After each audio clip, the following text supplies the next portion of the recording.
আসসালামু আলাইকুম প্রিয় দোস্ত, দেখতে পাচ্ছেন পৈনান বিশ্ব ইজতেমার ময়দানে খুব দূরত্ব কাজ এগিয়ে যাচ্ছে।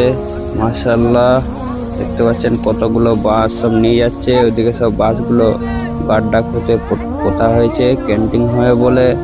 অনেক সাথী ভাইরা বাসগুলো এগিয়ে দিচ্ছে, সব কাঁধে কাঁধে বাস নিয়েছে, এদিকে সব দড়ি দিয়ে বাঁধছে। দেখতে পাচ্ছেন এই ক্যান্টিন গুলো, এদিকে সব ক্যান্টিন হবে। সব বাসগুলো সব সাথী ভাইরা হাতে হাতে এগিয়ে দিচ্ছে। দেখতে পাচ্ছেন মাশাআল্লাহ, কাজগুলো এরকম ভাবে হতে থাকলে ইনশাআল্লাহ খুব তাড়াতাড়ি হয়ে যাবে।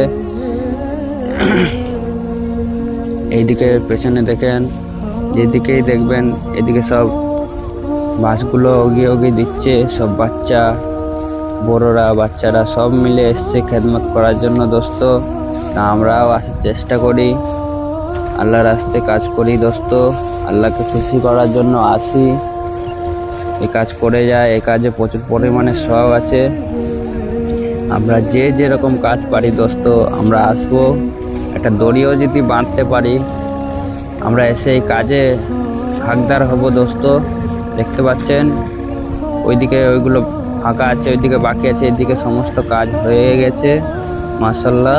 এদিকে দেখতে পাচ্ছেন সব বাসগুলো নিয়ে যাওয়া হচ্ছে ওইখানে ক্যান্টিনটা হবে বলে। দেখতে পাচ্ছেন বাচ্চারাও সব ঘাড়ে ঘাড়ে করে নিয়ে যাচ্ছে। এদেরকে দেখে একটু আপনারা আসার চেষ্টা করুন।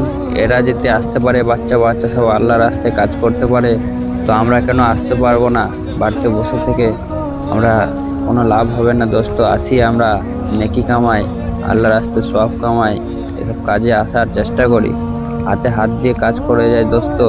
দেখতে পাচ্ছেন এদিকে সব ওজোখানার ওই সাইডে কলগুলো হয়েছে, এদিকে সব ক্যান্টিনগুলো হচ্ছে। এগুলো সব ওজোখানা হবে। ওজোখানার কলগুলো দেখেন কত বাথরুম হয়েছে। দেখেন দোস্ত কত সুন্দরভাবে কাজগুলো করা হচ্ছে, তাই একটু আপনাদেরকে দেখিয়ে দেওয়ার সুযোগ করলাম কি কাজ করছে, কিরকম ভাবে কাজ করছে। তো আপনারাও এইসব কাজগুলো দেখে আসার চেষ্টা করি দোস্ত। কোনো মুশকিল কাজ নেই দোস্ত, সব আসান কাজ, হাতে হাত দিয়ে করছি। আসি দোস্ত, আমরা এইদিকে পাশে চাতালগুলো করছি, কলের চাতাল এবং থালা বাসন ধোয়ার চাতালগুলো সব করছি। বাথরুমগুলো সব করেছি আমরাও আসি দোস্ত।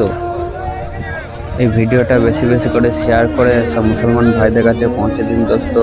এই ভিডিওটা দেখে যদি কোনো ভাই আসে আপনিও দাওয়াতের সওয়াব পেয়ে যাবেন দোস্ত। তো ভালো থাকবেন, সুস্থ থাকবেন। আসসালাম।